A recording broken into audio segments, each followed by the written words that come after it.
Bulletin में खुशामदीद। सबसे पहले बात करेंगे पाकिस्तानी सियासत में घड़ी के तूफान की। वज़ीर दिफा ख्वाजा आसिफ कहते हैं कि इमरान खान ने घड़ी फरोख्त करके मुल्क की साख को नुकसान पहुँचाया, मामला मंतकी अंजाम तक पहुँचाएंगे। भड़के मारने से, गालम गलोच करने से सिलसिला खत्म नहीं होगा।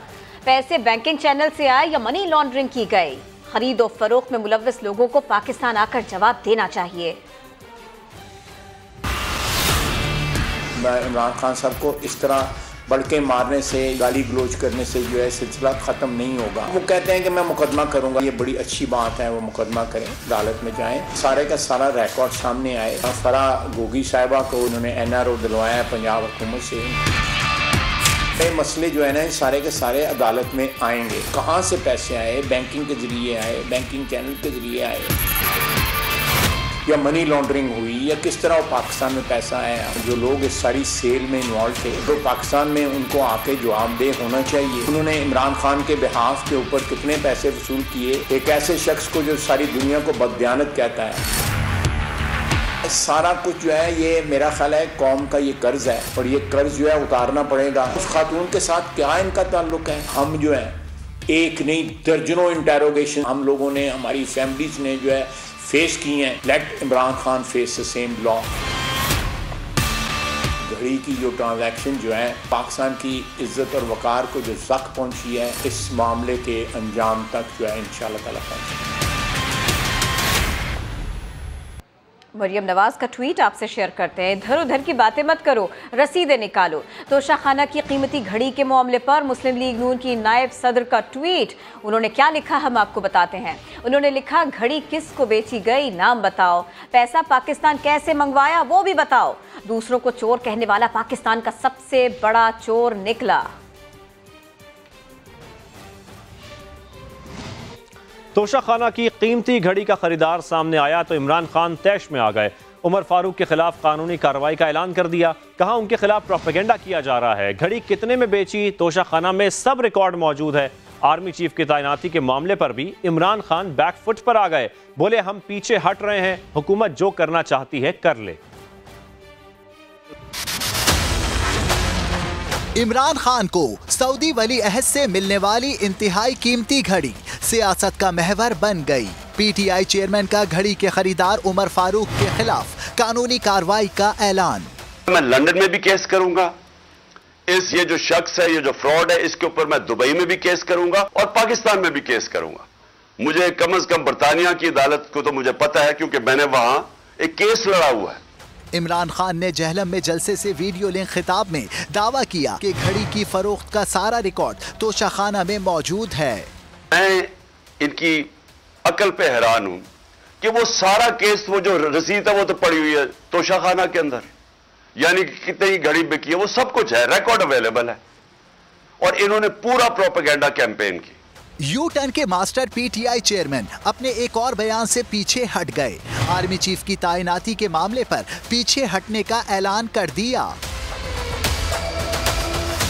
इमरान खान ने लाहौर में सीनियर सहाफियों से गुफ्तगू में कहा कि आर्मी चीफ की तैनाती पर ये जो करना चाहते हैं करें। हमें मुज़ाकरात का पैगाम भेजा जा रहा है, लेकिन हमने कहा इलेक्शन की तारीख दें। साफ शफाफ इलेक्शन तमाम बहरानों का हल है।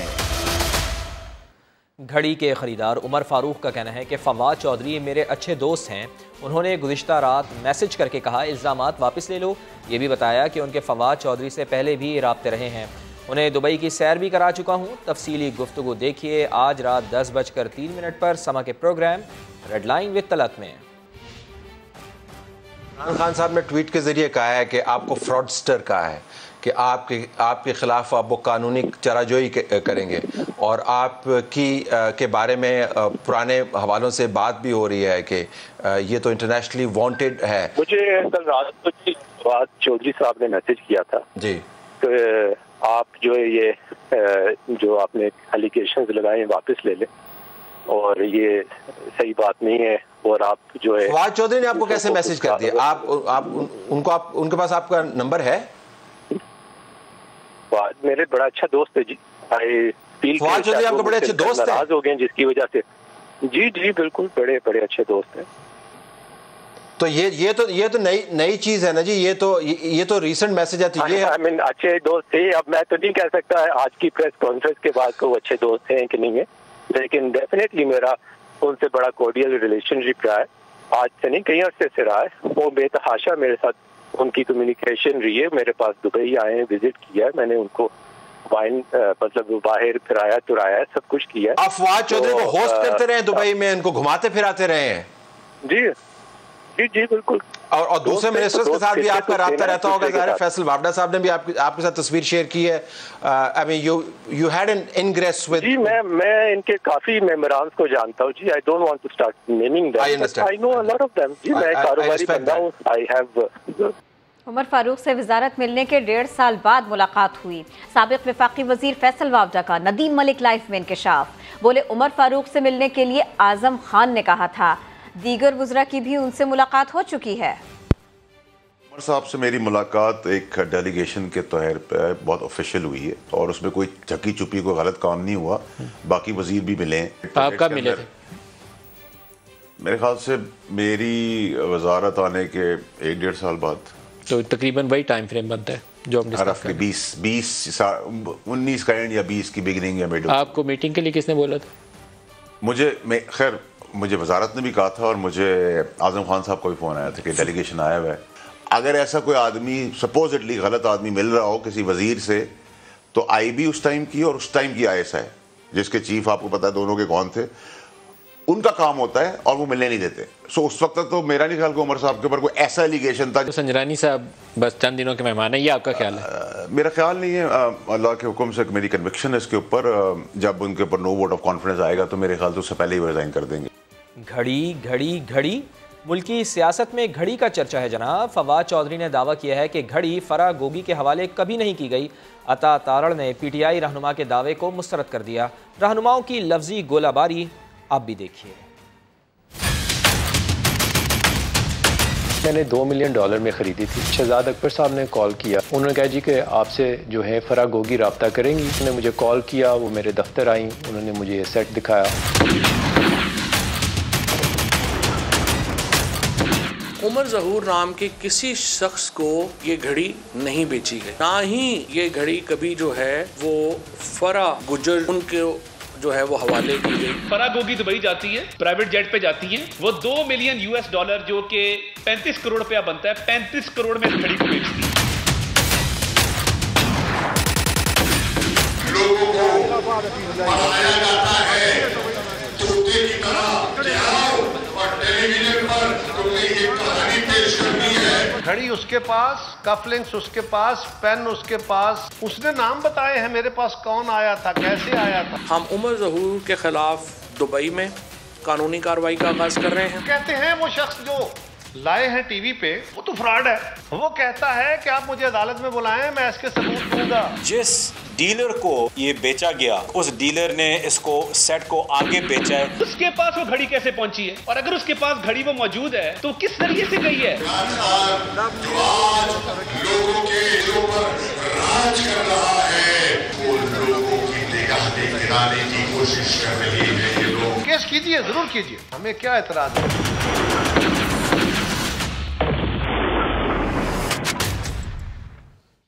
गोगी, पिंकी और कप्तान लूट के खा गए पाकिस्तान। मौलाना फजल रहमान का घड़ी स्कैंडल को लेकर इमरान खान पर तंज। इमरान खान को सिक्योरिटी रिस्क करार दे दिया।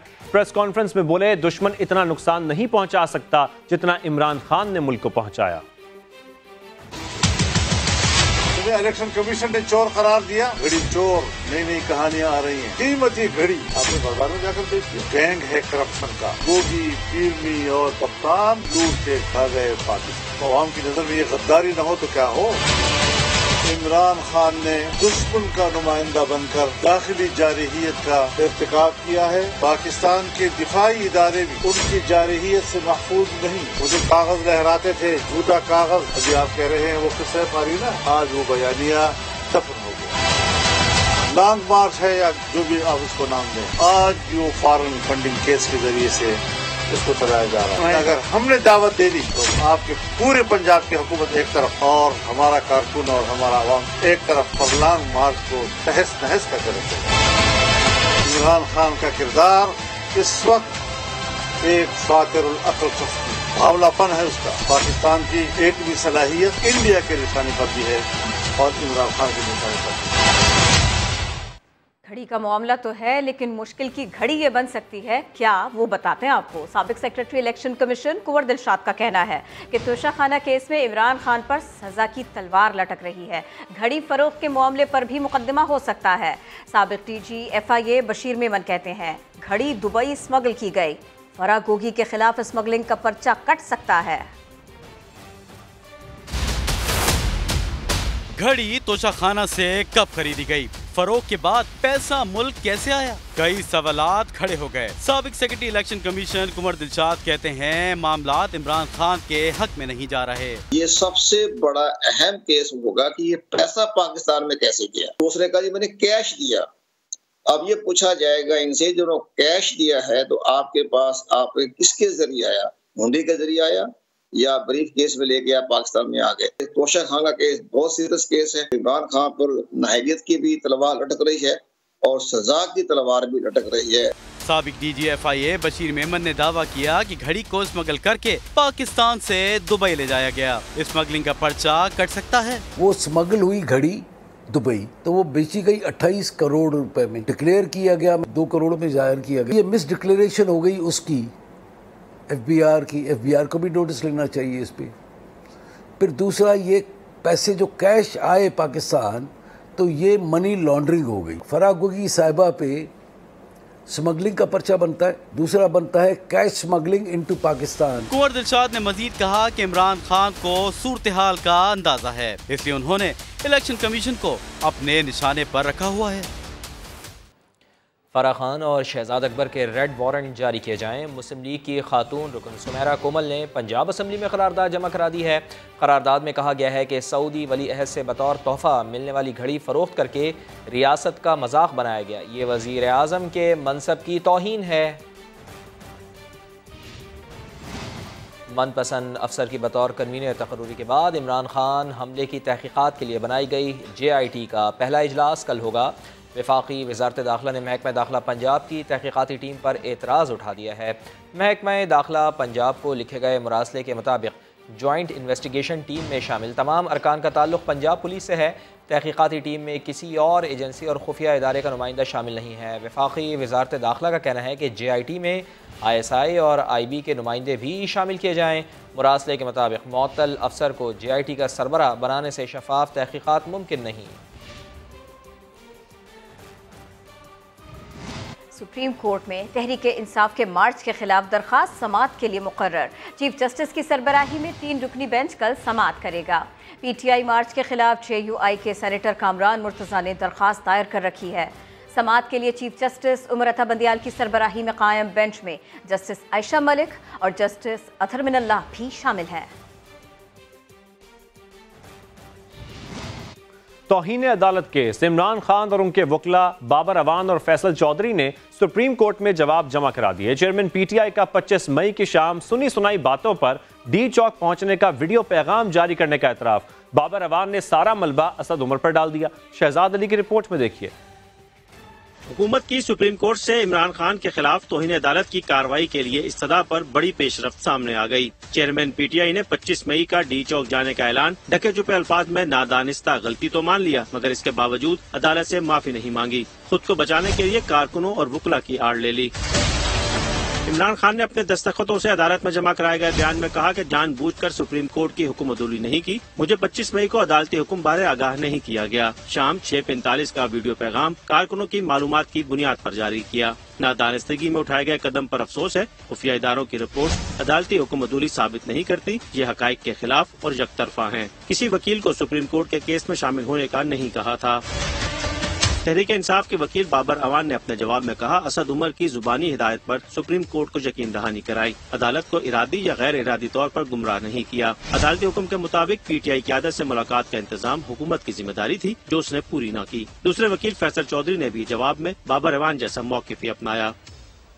रावलपिंडी पुलिस शाह से ज्यादा शाह की वफादार निकली। 10 नवंबर को मोटरवे PTI के कारकुनान ने बंद की। 5 रोज़ बाद नामालूम अफराद के खिलाफ मुकदमा दर्ज करके कागजी कार्रवाई पूरी कर दी। Lahore high court Rawalpindi bench ने तहरीक इंसाफ के एहतजाजी धरनों के खिलाफ दरख्वास्त पर DG intelligence bureau, additional secretary दाखिला और IG मोटरवे से रिपोर्ट तलब कर ली है। नईम जंजुआ की रिपोर्ट।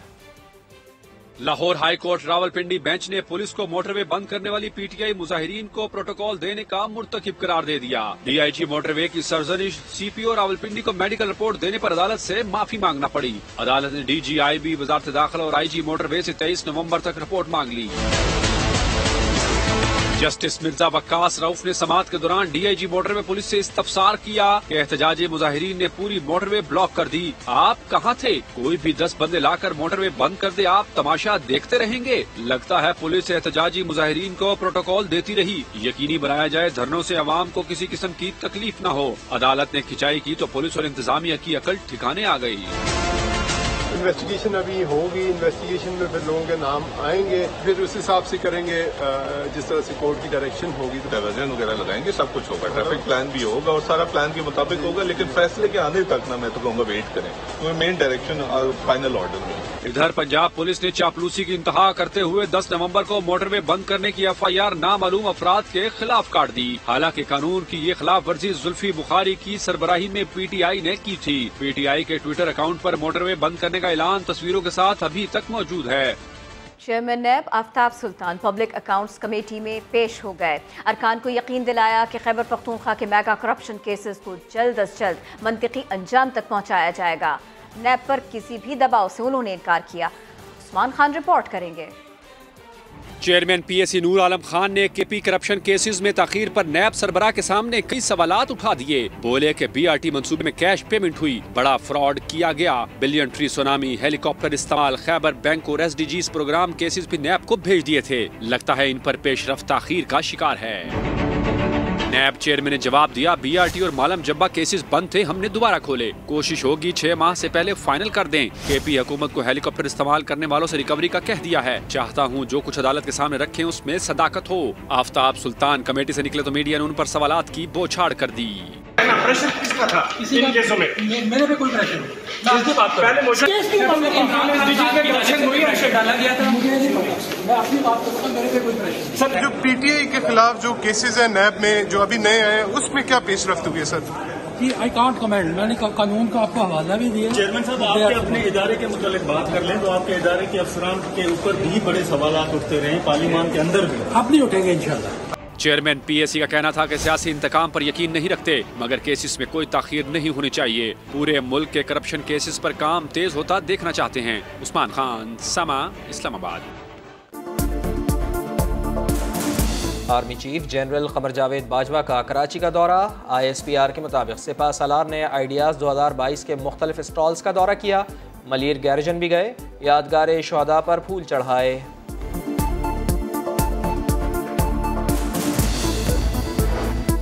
और मुल्क की मौजूदा सियासी सूरत हाल पर पीपल्स पार्टी ने अहम इजलास बुला लिया। आसिफ अली जरदारी इस्लामाबाद पहुंच गए। अहम तैनाती समेत मौजूदा सियासी सूरत हाल पर तबादला ख्याल होगा।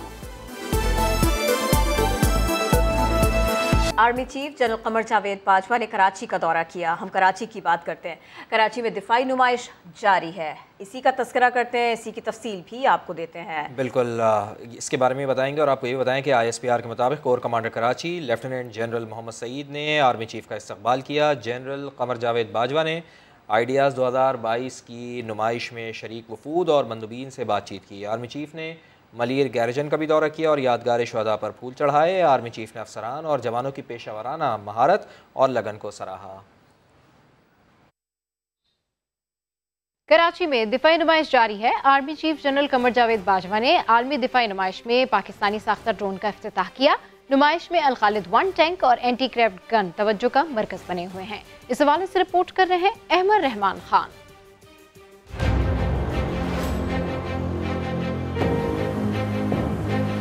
कराची में आलमी दिफाई नुमाइश आइडियाज साल 2022 दूसरे रोज भी जारी रही। Army chief general Qamar Javed Bajwa expo centre पहुंचे, मुख्तलिफ स्टॉल्स का दौरा किया और पाकिस्तानी साख्ता ड्रोन अबाबील MR-10 का इफ्तिताह किया। मुकम्मल तौर पर पाकिस्तान में तैयार किया गया ड्रोन अबाबील MR-10 10 किलो से जायद पेलोड ले जाने और दुश्मन को 40 किलोमीटर तक निशाना बनाने की सलाहियत रखता है। दिफाई नुमाइश में शरीक कीनिया के आर्मी चीफ ने समा से गुफ्तगू में पाकिस्तानी मसनूआत के मयार को सराहा। It is a great experience, opportunity to come and see the products made by Pakistan, various factories, and also like Pakistan Ordnance Factory. And one thing I appreciate is the professionalism. Every product that I have seen in various studs I have visited, they are high quality. खुश्की के साथ साथ पालने की सलाहियत के हामिल पाकिस्तानी साख्ता अल Khalid tank का नया variant अल खालिद 1 भी शुरा की तवज्जो का मरकज बना रहा। दिफाई नुमाइश में 35 mm एंटी एयरक्राफ्ट गन भी रखी गई है, जो 1 मिनट में 1100 से जायद गोलियां चलाकर दुश्मन का हमला नाकाम बनाने की सलाहियत रखती है।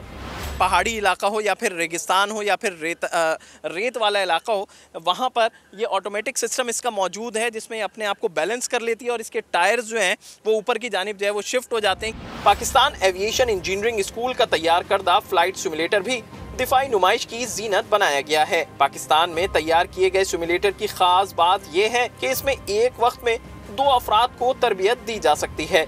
नुमाइश में पाकिस्तान का फख्र JF थंडर भी रखा गया है। भारत का हमला नाकाम बनाने वाले और पाक फिजाइया के कई ऑपरेशंस को कामयाब बनाने वाला JF थंडर कई मिसाइल्स के हमरा दुश्मन पर हवा से हवा और हवा से जमीन पर वार करने की सलाहियत रखता है। इसकी 3 कैपेबिलिटीज़ हैं। ये A to एयर में भी इस्तेमाल होता है, A to ग्राउंड में भी होता है और A to सी में भी होता है। तो मुल्की दिफा को तीनों तरीके से हम इससे सरअंजाम दे रहे हैं। 11वीं आलमी दिफाई नुमाइश में 64 से जायद मुल्कों के वफूद शरीक हैं, जबकि तुर्की और चीन की 40 से जायद कंपनियां भी अपनी दिफाई मसनूआत की नुमाइश कर रही हैं। JF थंडर तैयारा हो या फिर अल खालिद 1, यहाँ उनकी मौजूदगी दुश्मन को बताने के लिए काफ़ी है कि पाकिस्तान का दिफा महफूज हाथों में है। कैमरामैन इमरान शाहिद और फैसल लगाई के साथ अमर रहमान खान, समा, कराची। उधर लकी मरवत में दहशत गर्दों का पुलिस मोबाइल पर हमला, ASI समेत 6 अहलकार शहीद हो गए।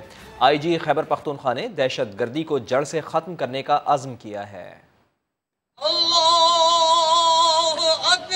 लकी मरवत में शहीद होने वाले अहलकारों की नमाज जनाजा पुलिस लाइन में अदा कर दी गई। IG खैबर पख्तूनख्वा मौजम जहां अंसारी शरीक हुए। RPO बन्नू, DPO लकी मरवत भी नमाज जनाजा में मौजूद थे। मैयतें आबाई इलाकों को रवाना कर दी गयी।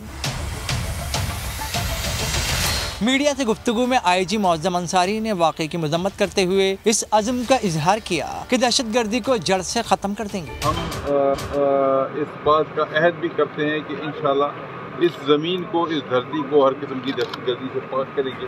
आज सुबह लगी मरवत में पुलिस मोबाइल मामूल के गश्त पर थी। इस दौरान चौकी अब्बासिया रोड की हदूद इलाका वांडा शहाब खेल में मोटरसाइकिल सवार दहशत गर्दों ने हमला किया। अंधाधुंध फायर किए गए। ASI समेत 6 पुलिस अहलकार शहीद हुए। वज़ीर आला महमूद खान ने IG पुलिस से वाक़े की रिपोर्ट तलब की और कहा कि शहीदों की कुर्बानी रायगा नहीं जाने देंगे। वज़ीर आज़म शहबाज शरीफ की जानिब से भी वाक़े की शदीद मजम्मत की गई है।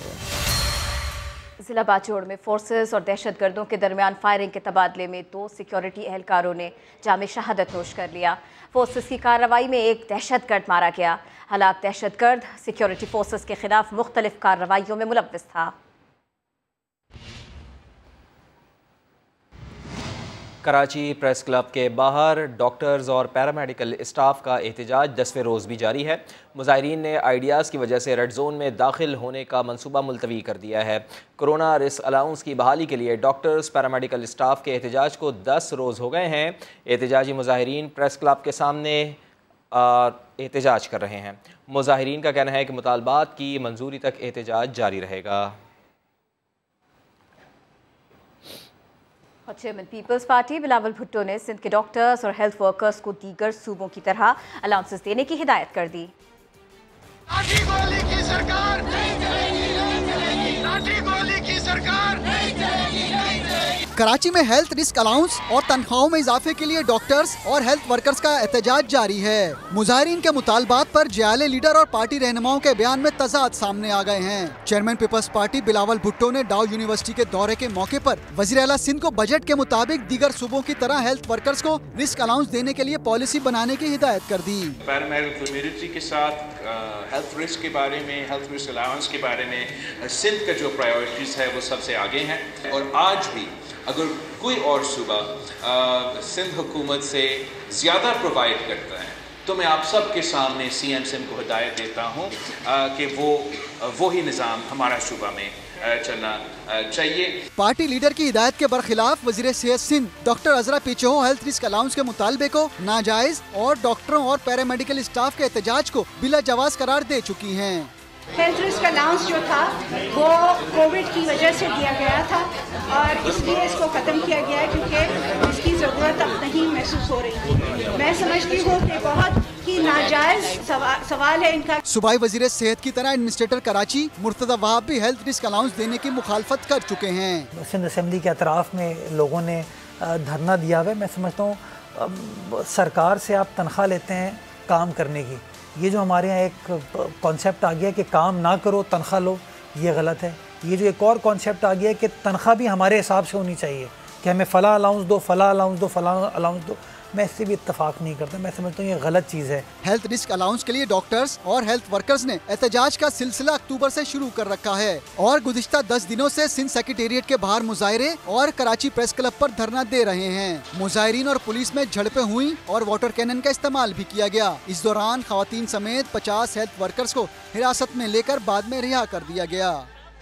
साबिक़ अमरीकी सदर डोनाल्ड ट्रंप ने 2024 में सदारती इंतखाबात लड़ने का ऐलान कर दिया है, जिस पर सदर जो बाइडन ने साबिक़ सदर को खूब आड़े हाथों लिया।